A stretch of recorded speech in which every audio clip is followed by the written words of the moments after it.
we have any more questions? I'm a head teacher of a primary school, and there is a significant funding gap. We talked about that on the Isle of Man. And schools are facing the challenges of limited staffing, capacity and resourcing. For example, I went to my primary school as a child, and some of the furniture is still there from 1980. So I'm just giving you some examples here so you can really start to understand what the issues are. I'd go as far to say it's a funding crisis. Another example, in primary schools in the Isle of Man, we currently have one teacher per class and a very small number of support staff for special educational needs pupils. I have 300 pupils in my school with 4 support staff. That's it. One teacher in each class. It just compares very unfavourably to other jurisdictions. So how can we possibly meet the needs of all of the children with this current level of funding? We can't. So we need to ensure our children, young people achieve, they benefit from a world-class education system, that they're successful. My question is, would you be willing to support a review? Would you commit to working towards securing appropriate funding from Treasury? Because there's a lot of Treasury says no. So we need to work really closely with them so that they can understand why we're asking for this extra money.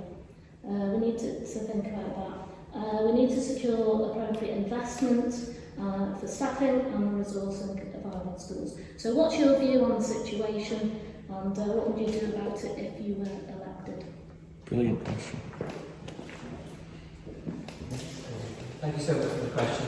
Having started your for the last 5 years, I actually understand what it means to go to a Treasury meeting and they say no to you. And I hope, I can myself personally, I hope that we get a little bit more sympathetic Treasury team in 2021. I think they've been absolutely ruthless, and it normally comes down to one strong personality and then the rest follow. It's been horrible to witness, and I will say that.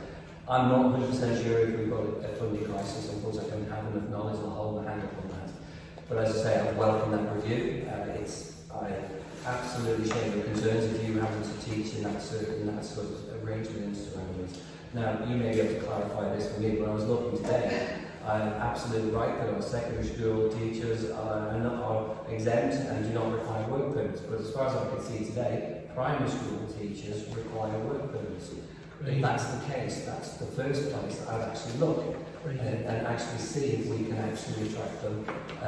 Because that today, when I was looking on located on the man, I was quite shocked to see that. If we have got a teacher shortage, then that needs to be brought to DFE so they can look at exemption. That's why we have work permit exemptions for that particular reason. And as I've said, we should be looking at the golden hellos. I know it's up to 400,000. But I think given the level of rental incomes at the moment, if we are going to attract newly qualified teachers here, then we may need to look at that amount around £200 per month in respect of housing. But I do feel that when I read today about the development and the support mechanism that's offered to new teachers, I think it's a great place to attract newly qualified teachers. The question is, we just need to fill the gaps. And one of those may be looking at the exemption route if we do not have enough skilled teachers on the island. Thank you, Michael? Well, the whole thing sounds ridiculous. if you haven't got the funding, then you cannot provide adequate teaching tuition to the people. So therefore, you deny the student, young people, additional education. It just has to be brought up in front of them, and there has to be a minimum amount of money per child or per head within reason. To just simply say, well, that's all you get and get on with it, is just not right. And obviously, the people who are saying this have not had any form of experience. I've had this kind of experience, as I said before, at the college, when the whole class had one book to try and study at degree level. So the thing is that to end up in this situation is just time that we need a new government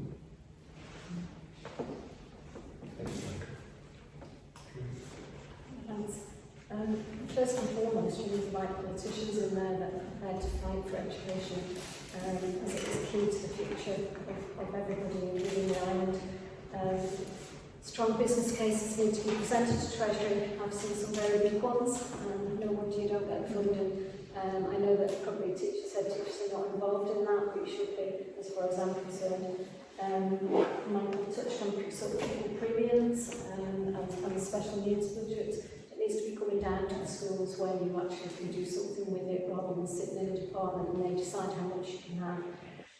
With regards to staffing, previously it used to be however many students, I think it was one teacher for 30 students, and certainly that was the criteria in secondary. When that was taken away and work permits were relaxed, there was more teachers employed and less support staff, so I think certainly a review of that needs to take place, a review of the funding model for primary, and I know it's taking place for secondary at the present time. I think zero-based budgeting perhaps is a way forward for primary as well, because you know in your schools what you actually need. However, you haven't got the admin support, the business support like secondaries have, so I think it needs to be looked at.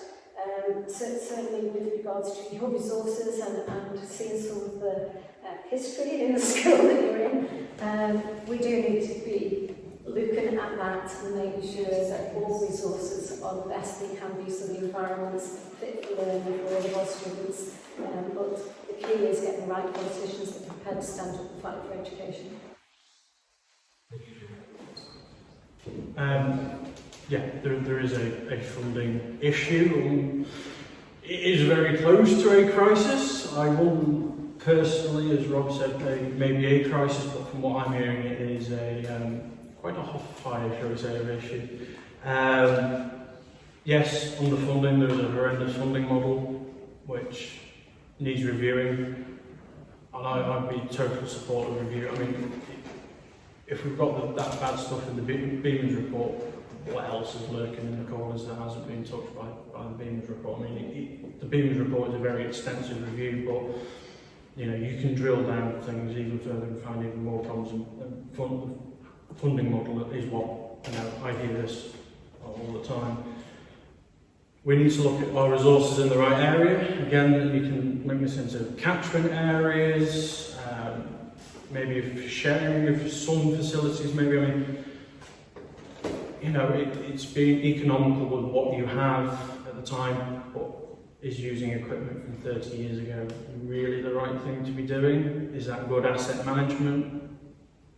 Probably not in some cases, And departments actually need to work together and get out of the silo mentality, because it happens across the board. I know that with asset management, I'm not going down there tonight. Where they should be able to work together in harmony and get the best, not just for education, but for our island as a whole. Why aren't we working together to make things better for everyone? Is another thing. We should be sharing resources where possible. Thank you, James. Peter?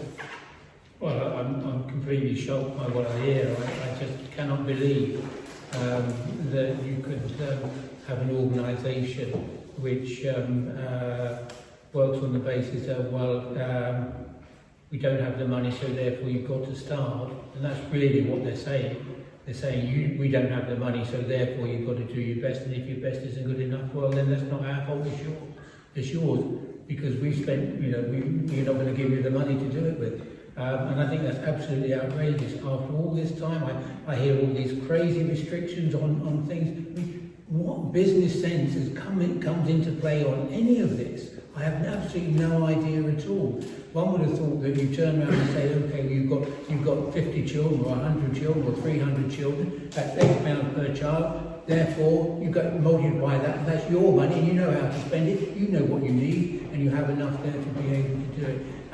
They take that away from you and then refuse to and use it themselves, and then refuse to give you what you need. It's just crazy. The whole thing is appallingly bad. It's got to change, and the only way to change that is to kick out all those people who've allowed it to happen.